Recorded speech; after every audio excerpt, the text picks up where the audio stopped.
यह बुजुर्ग सैनिक धीरे धीरे अपना हेलमेट उठाता है। वह देखना चाहता है कि सामने कहीं जर्मन स्नाइपर तो नहीं है, पर जर्मन पहले ही इस चाल को भांप चुके थे। साथ ही उन्हें सामने एक कमी भी दिख गई, जो दुश्मन का अनिवार्य मार्ग था। इसलिए उन्होंने धोखे से इंतजार करना शुरू किया। बुजुर्ग सैनिक को कोई हलचल नहीं सुनाई दी। वह सोचता है कि खतरा खत्म हो गया है और साथी के साथ भोजन करने जाता है। तभी जर्मन की नजरें उसे पकड़ लेती हैं। बड़ा पहाड़ स्तब्ध हो जाता है, घबराकर नीचे झुक जाता है, पर खुद को संयमित रहने को कहता है। अपने साथी का बदला लेने के लिए वह पाइप के रास्ते जर्मन के पीछे पहुंचता है, ताकि दुश्मन को चौकन्ना कर दे। और बाहर गिरती हुई मिट्टी की आवाज जर्मनों का ध्यान आकर्षित करती है। उनका इरादा भी समझ लिया जाता है। जर्मन तुरंत स्नाइपर की जगह बदल लेते हैं और पाइप के बाहर निकलने की जगह पर निशाना साध लेते हैं। जैसे ही बड़ा पहाड़ बाहर निकलेगा, उसकी मौत तय है। लेकिन बड़ा पहाड़ दूसरी दिशा से निकलता है और सौभाग्य से गोली नहीं लगती, पर उसकी बंदूक गिर जाती है। रूसी सेना उसकी जगह पर निशाना साधती है और बड़ा पहाड़ हिलने से डरता है। अपनी बंदूक वापस पाने के लिए वह एक चाकू निकालता है, जिस पर एक रस्सी बांधकर बंदूक को खींचने की कोशिश करता है, पर जर्मन रस्सी को नष्ट कर देते हैं।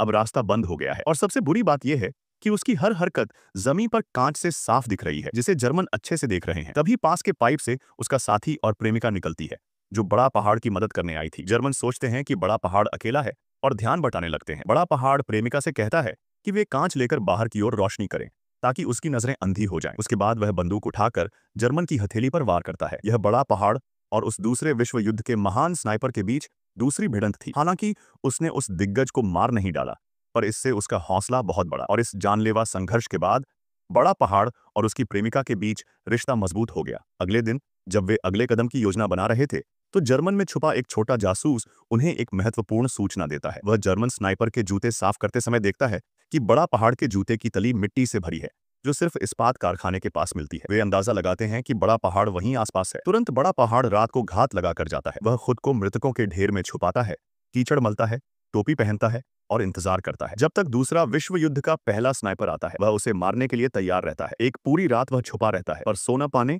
और थके होने के कारण सुबह होते होते उसकी ताकत खत्म हो जाती है। थोड़ी देर की नींद में ही वह अपने निशाने को खो देता है। अपनी छुपी हुई जगह का पता लग जाता है और जब वह गन निकालने वाला होता है, तभी एक खरबजली करने वाला जर्मन उसकी नजर में आ जाता है। जर्मन उसे पलटता है, पर बड़ा पहाड़ पूरी तरह से सो चुका होता है। जर्मन उसका पैसा और दस्तावेज लेकर चला जाता है और बड़ा पहाड़ को लगता है कि वह मृत है, इसलिए उसे ज्यादा फिक्र नहीं होती। कुछ दिन बाद उसके दस्तावेज जर्मन कमान तक पहुंच जाते हैं और सभी मान लेते हैं कि बड़ा पहाड़ मर चुका है। लेकिन पहला दिग्गज स्नाइपर मानता है कि वह जिंदा है, इसलिए वह एक लड़के को लेकर अपने आप को स्टेशन पर छुपाने की बात करता है और खास तौर पर कहता है कि यह बात चुप रखनी है। इससे वह बड़ा पहाड़ को बहकाना चाहता है। उधर रूसी सेना ने जर्मनों की योजना को समझ लिया और सोचती है कि बड़ा पहाड़ मर गया है, जिससे सैनिकों का मनोबल गिर जाएगा। पर रात को बड़ा पहाड़ सुरक्षित लौट आता है। लड़का उसे बताता है कि उसकी प्रेमिका, जो उसे मृत मान बैठी थी, अकेले स्टेशन जाकर बदला लेने चली गई थी। गनीमत है कि बड़ा पहाड़ समय पर पहुंचकर उसे बचा लेता है। तब वे दोनों एक साथ हो जाते हैं। यह नजारा पार्टी के नेता को भी दिख जाता है। वह जलता है, क्योंकि वह भी बड़ा पहाड़ की प्रेमिका को चाहता था। जलन और नफरत से वह एक रिपोर्ट लिखकर जर्मन कमांडर के पास भेज देता है और बड़ा पहाड़ पर शक के साए डालता है। और इससे भी बदतर, बड़ा पहाड़ की जान की कीमत निकालने के लिए उसके दुश्मन ने लड़के को शवालय के बीच स्टेशन पर लटका दिया। लड़के की दर्दनाक मौत को देखकर बड़ा पहाड़ का दिल टूटा, पर वह गुस्से में बाहर भागा बदला लेने के लिए और साथी ने रोका, कहते हुए कि यह जाल है, अगर तुरंत निकला तो मरना तय है।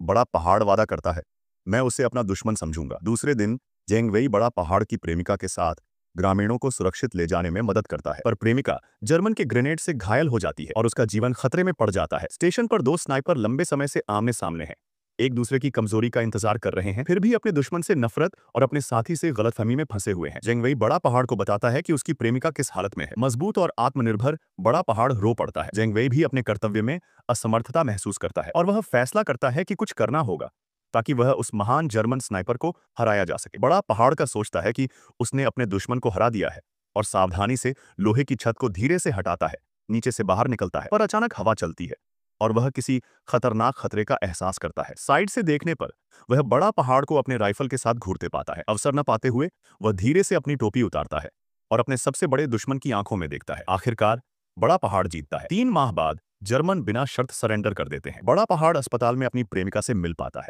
जो जिंदा बच गई थी। यह एक सच्ची कहानी है। पूरा द्वितीय विश्व युद्ध का असली नायक वसीली था, जिसने 400 से अधिक जर्मन सैनिकों को मार गिराया। वह रूस के इतिहास का एक महान दिग्गज माना जाता है और उसकी वह राइफल आज भी रूस के एक संग्रहालय में सुरक्षित रखी गई है, दो स्मॉल में।